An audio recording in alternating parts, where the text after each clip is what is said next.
everyone, this is Ting from Creating a Profitable Art Business Facebook group. Today I'm going to answer a few questions. I have questions from Nicola Finley, and she mentioned that she has problem with marketing and her own belief that she's not good enough to sell, even though when she's a sculptor, and even when she was sculpting, people were asking to purchase her art, and she would actually give them away instead. She began sculpting in 1990 and she hasn't had a kiln for a while, so she hasn't done any work. And she's also wondering where she can sell her work. Okay, now, this is a question that I find, I get often, and it's in regards to confidence. And of course, confidence is something that you have to build. So it's not something, I know perhaps some people feel confident, naturally, but for me, as an introvert, and I do believe that a lot of artists are introverts, so we are, because doing art is such a vulnerable thing and you feel like you're putting your heart out there and it's uncomfortable. But confidence is something that you can build, so it's not something that that you can't gain. So lack of confidence really comes from, not having the fear of failure or having the fear of making yourself look like a fool. But if you are afraid of those two things, then you're definitely stopping yourself from success. So you do have to jump in, take the leap of faith, and trust that you are going to survive, that you are going to be fine, and that even if you make a fool of yourself, it doesn't mean anything. It just means you need to learn more about your craft. It just means you have to, go back to the drawing board, make a new plan, and keep practicing. Confidence also comes from if you practice your craft more and more, the more you will gain confidence because you'll feel good about your skills. You feel good about sharing your art at adequate skill. You feel like, okay, now my art looks good and I'm going to showcase my work. And you also need to learn how to talk about your art. If you don't know how to talk about your art and somebody asks you, oh, what is your art about? And you don't know how to answer, then you will look like a person that has no confidence in your work. And not only that, you don't have any information to share. And if you don't have any information to share, how are you supposed to sell? And I also know a lot of artists are afraid to sell, but selling is not a scary thing. Selling is really, you have to think of it as you're just giving information to the person that is interested in your work. So if somebody actually asks you about your work, that is, wow, that is number one, that that they are interested. So brag about it. You don't have to be egocentric about it. You can just talk about your process. You can talk about your thoughts in creating them. Okay? And when you lack confidence, you have to go back and go back to reality and think rationally because, if you let the fear get in your way, nothing will ever get done. And remember, progress really comes from taking action. If you don't take action, you don't go from A to Z. And by taking action, you take A and then you go, okay, now I know what I'm supposed to do with B, right? And C and then D and so on and so forth. By being paralyzed with fear, you are just sitting there thinking. And most perfectionists end up just thinking and not doing. They'll just think and they'll just go, oh, I'm so overwhelmed, I can't do it. Don't do that to yourself. I always I'm the kind of person that always tend to jump feet first because I know if I don't do it, I'll scare the hell out of myself and I'll never do it. And I can tell you so many things that I've done that, that I was, instead of thinking more, I'll just go and do it. For instance, like even from moving from one city to the next, moving from one country to the next. And I've moved, well, in Canada, I've moved over 20 times because I'm a gypsy. I love to travel and work. So, even with the business, I just thought, well, I'm not gonna let my business set roots on me. I'm just gonna pack up and leave. And no matter how difficult it is, I'm gonna do it, because if I don't do it, then I'll never know. Then I don't get to quench my gypsiness in me, right? I do believe we all of us is born with a need, and some of our needs, it may be to travel and to work, right? And that was one of my needs. What's the other thing? Action is good. Get out of your comfort zone. Yes, just get out of your comfort zone and do it. And, sometimes get out of your comfort zone. Like for my husband and I, when we were decided that we're going to open our own business, we decided we're just going to do it. And we didn't have a lot of money. We never did borrow money from the banks or anything like that. And we grew our business from ground zero and up, just the two of us. He was doing his jewelry and I was doing my art. And I remember the first, I would say the first 2 years, I would think, hey, Paul, do you think I should go get myself a job? And do that so that I'm not, so we're not stressed about paying bills. And I always appreciated what Paul said. Paul said, no, you're not going to do that. Neither one of us are going to do that. We're just going to keep chug along. And we did. And I'm so glad we did that, because if we had something else to depend on, that would be a different story. But we didn't. So we had to really look within and said, okay, we're out of our comfort zone, but that's okay. We'll figure it out. Okay, so I want all of you not to be scared and just do your thing, and keep practicing your skills and keep honing on it. You will get better and better, and when you go out there and you sell, it will just give you more and more confidence, and it feels amazing once you feel confident in your work, you feel confident in yourself to sell. You can do anything then. You'll always feel like, wow, I have the power to make money no matter where I am, and that is a good feeling. And the other questions, the other thing is about finding confidence. I find a lot of people do, which is such a bad habit. You have to stop. I'm smiling because I can see the moon outside. It's daytime, but there's a sliver of moon, and the moon kind of represents my mom. So I think she's watching me. Anyway, on researching on internet, I find that it's really harmful for artists. If you remember when I showed you my studio, when I showed you my bookshelves, I have barely any books there. And the reason why I do that is because I don't want to be influenced by any other artist. And if you're looking at people's work all the time on internet, you will not be able to develop your own style. You will wonder what kind of style you have. If you keep looking at other people's work, you will start not trusting your intuition, and and you will not trust your ability. So stop looking at other people's work on the internet. Trust yourself. When you go to the easel, switch off the computer. Don't have the computer on. Don't go browsing. No, just focus on your work. Focus on what you already know, and just paint and play. And the person that I talk to the most is myself when I'm working, and my higher self. I do believe there's a higher person out there that help us to create, and that spirit is always very important. So talk to her or talk to him and say, hey, I'm here to work, so come and give me inspirations, come and help me. So don't look at other people's work. Believe in yourself and trust your intuition, trust your skills, and go for it. And also start applying for art shows. If you're not sure if your level is good enough, your skills good enough, apply for shows. If you get accepted, that means you're good enough. If you're not accepted, it doesn't mean anything. It just means you have to go back to a drawing board and be better. That's it. It's a great little measuring stick, I guess. And you can just say, okay, well, I didn't get accepted this time, but that's okay. I'm going to go back next year and I'm going to apply. And I am going to get accepted. It gives you something to work for. It's always good to have challenge, because if you have challenge, it makes you grow. Sometimes having accountability partner helps. Like, I am a solo worker. I love working by myself, but I know some artists also love having peers to help them to gain confidence and also say, hey, have you done your work this week? I've done this.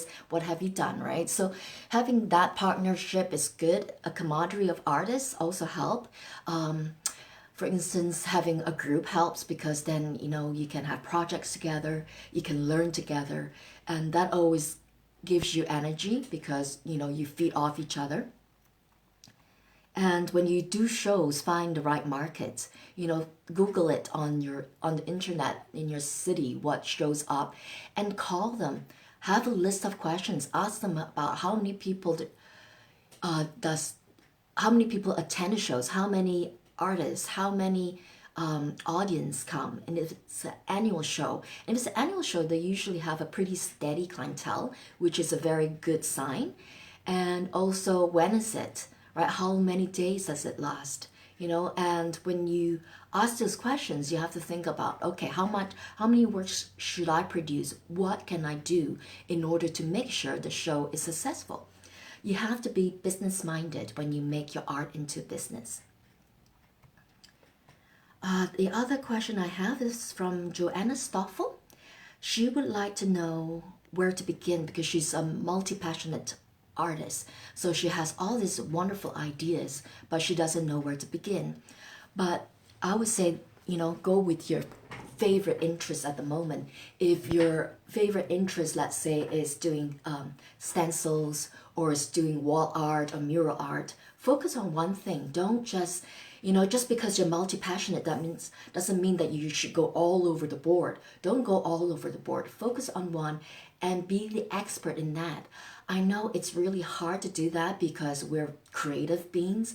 We like doing new things. When we're doing new things, we're inspired.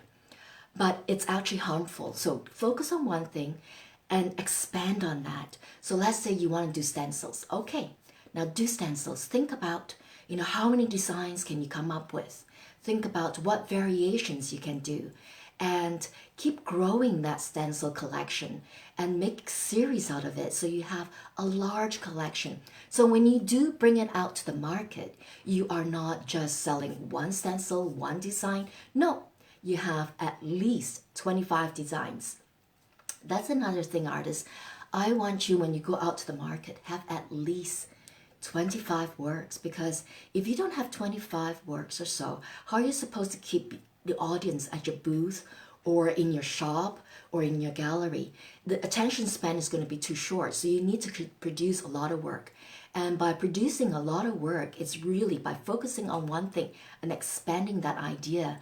Because whenever you have a great idea, you can expand it. And the more you explore that idea, the better it will become. The exploration will get better and better, and then you'll create series and series of work. So focus on one thing. Don't be so multi-passionate that it's not to register her art as a business. Don't be afraid to register your art as a business.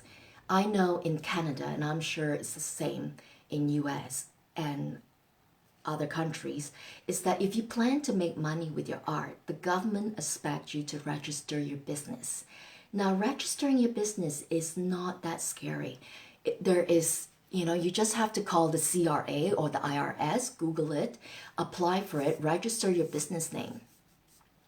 When my husband and I first started, we were actually, going with Exprimtoire jewelry because Paul was doing his jewelry, I was doing my art. And then when we registered it, we just went with one name. But you can also do business as, for example, my gallery was Art Rush Gallery. So I was doing business as Art Rush Gallery. So when you register your business name, it doesn't mean that's the name that you have to go with in regards to your art or your galleries or anything else, right? You just have to register it so that you have your license and number, and you can collect GST or PST. And in Canada, I believe you have to make over a certain amount to collect both GST and PST. So if you're not making that much, you might just collect GST. But having a business registered is actually good for all of us as business owners, because we can collect this GST and PST, and we also can have our expenses differ from our revenue. So if you make this much money, let's say you make $10, okay, let's just go with $10 because I'm not good with that, but you spend $20, right? So if you think, okay, I'm gonna get tax on $10, then I have an expense for $20, so you can actually defer your expense versus your revenue, so you end up actually not getting taxed much. And let's say if you have, you actually go to work and you work for somebody, and at tax time, you're going to get taxed, but you have also registered your business. And if if your business is in the beginning stage, maybe it's still losing money, it's okay because then you can use your business to help you to offset your revenue. So then you probably won't get taxed as much as well. So having your art business registered as a formal business, a legitimate business, is actually very helpful. You should do it because if you want to be a business owner, be a business owner, do everything that you need to do to make your art into business, and you will also thrive more, and also you will find that the growth of your business will grow faster because when you take it seriously, there's no way to go other than up. So always challenge yourself. Now, what else? So there's the benefits. Oh, and the other benefits about having a business, registering as a business, is also that you can have expenses like your electrical expenses, your gallery expenses, let's say you use a studio space in your home, you can also charge that to the business.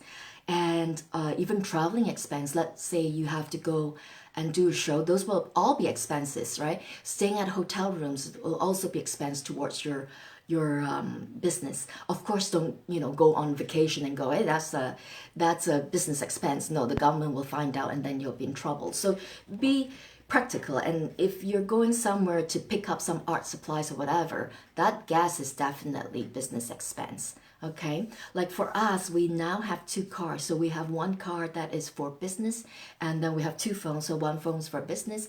Our studios, we have a lot of studios, so we're gonna count half of our expense mortgage as our business as well. So there's a lot of great things about registering your business. The cons will be paperwork, of course. You're gonna keep all your receipts. You're gonna make sure that your receipts are there, and your bookkeeping, you're collecting tax. Bookkeeping is not that difficult. You can actually use some free apps that will help you to do bookkeeping.